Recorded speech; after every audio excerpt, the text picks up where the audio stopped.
This is how to fix Roblox Error Code 304.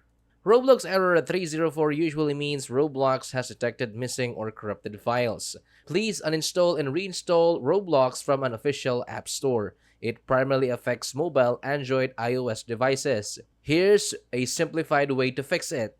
First, restart your device. Turn on your phone or tablet off, then back on. Or reinstall Roblox, uninstall, find the Roblox app on your device and install it, then reinstall again.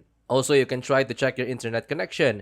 Make sure you have stable Wi-Fi or mobile data connection. Also, you can check your space in your device. Ensure your device has enough free storage for the app. And lastly, log out and log in. After reinstalling, log out of your Roblox account, then log back in. If it's still happening, error 304 can sometimes be a bug on Roblox end, especially if many people are reporting it. You might need to wait for them to fix it. And lastly, if nothing works, contact Roblox support and describe the error. And that's it. That's how you fix Roblox error code 304.